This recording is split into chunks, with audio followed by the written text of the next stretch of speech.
Welcome students. इस video में हम बात करेंगे business studies class 11th part number 57 principle of insurance.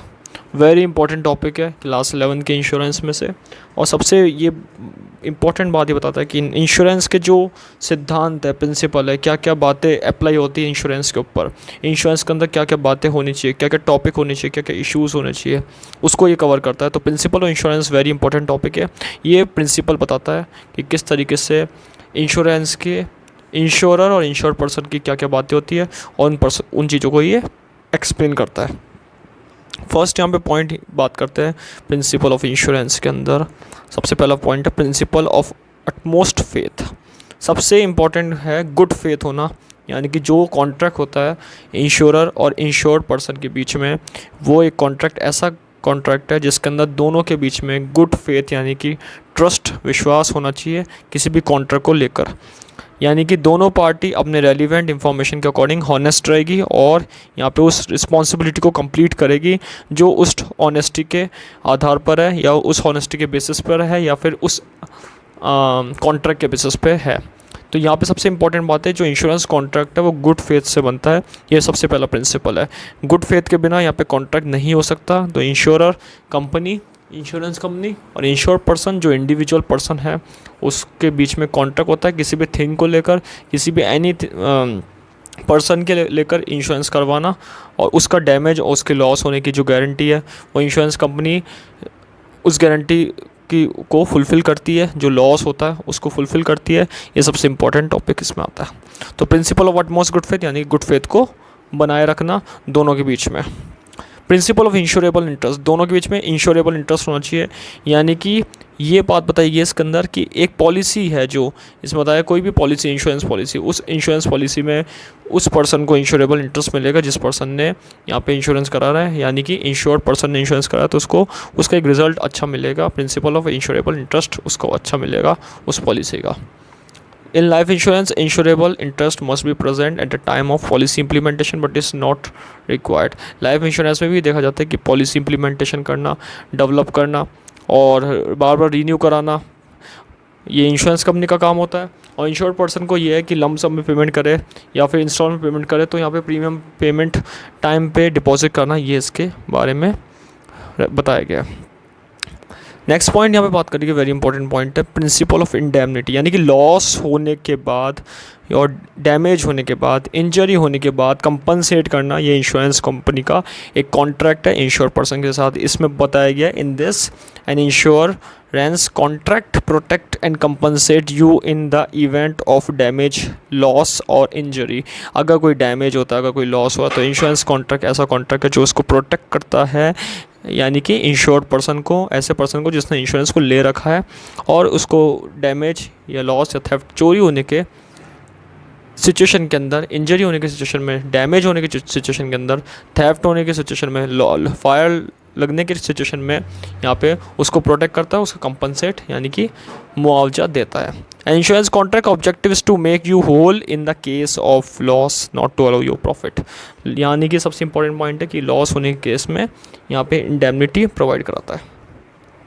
Proximate cost important है। प्रिंसिपल प्रॉक्सिमेट कॉस्ट कहता है कि एक्सीडेंट हुआ, कोई इवेंट हुआ, कोई डैमेज हुआ, तो ये अब प्रॉक्सिमेट कॉस्ट होना ज़रूरी, यानी कि वो चीज़ एग्जिस्ट करनी चाहिए एक्चुअली कि ये चीज़ हुई है। फॉर एग्जांपल अगर किसी पर्सन की गाड़ी यहाँ पे डैमेज हुई है किसी एक्सीडेंट के द्वारा, तो वो एक प्रॉक्सिमेट कॉस्ट होना चाहिए, वो चीज़ एग्जिस्ट करनी चाहिए कि हाँ लॉस हुआ है और एक्चुअली में इवेंट हुआ था एक्सीडेंट का। तो ये सबसे इंपॉर्टेंट पॉइंट बताया गया। प्रिंसिपल ऑफ प्रॉक्सिमेट कॉस्ट ये बताता है कि जब when more than one event causes an accident और damage, the proximate cause principle comes are exist. किसी भी चीज़ पे प्रॉक्सिमेट कॉस्ट होना चाहिए, एक्चुअल कॉस्ट होना चाहिए, तभी उस पर पेमेंट यहाँ पे मिलता है, कंपनसेट करती है। ये प्रॉक्सिमेट कॉस्ट इंश्योरेंस कंपनी ने स्टेट करा है कि ये नियरेस्ट और क्लोजेस्ट कॉस्ट होना चाहिए, यानी कि सबसे ज़्यादा प्रूफ वाला, सबसे इम्पॉर्टेंट कॉस्ट होना चाहिए और सबसे ज़्यादा पावरफुल कॉस्ट होना चाहिए। अगर ये पावरफुल कॉस्ट नहीं होता तो इंश्योरेंस कंपनी इसका कंपनसेट नहीं करती। तो ये बात इसमें ध्यान में रखनी होती है। नेक्स्ट पॉइंट यहाँ पे बताया गया है principle of subrogation. Subrogation occurs when you are hurt by negligent third party and your insurance company reimburse your for your damages. Subrogation यानी कि थर्ड पार्टी के द्वारा आपको नुकसान पहुंचाया गया और उस नुकसान पे आपको नेग्लिजेंट करा गया, यानी कि आपको एक इग्नोर करा गया उस चीज़ पे, आपको डैमेज करा गया या कोई लॉस हुआ तो उसका उस चीज़ पे इंश्योरेंस कंपनी उस चीज़ को रीएम्बर्स भी कर देती है आपके अमाउंट को। आपको जो अमाउंट मिला था वो थर्ड पार्टी को भी दे सकती है और थर्ड पार्टी का अमाउंट आपको भी प्रोवाइड कर सकती है। तो यानी कि एक तरीके से सबरोगेशन करा गया है, सबसे ज़्यादा ट्रांसफ़र करा गया इंटरेस्ट को, एक तरीके से सब्स्टिट्यूट करा गया है यहाँ पे दूसरे पर्सन के रेस्पेक्ट में आपको, और आपको एक ग्रुप के द्वारा यहाँ पे क्लेम दिया गया है, एक ग्रुप के द्वारा उनकी राइट एंड ड्यूटी निभाई गई है। ये सबरोगेशन का प्रॉपर मीनिंग होता है।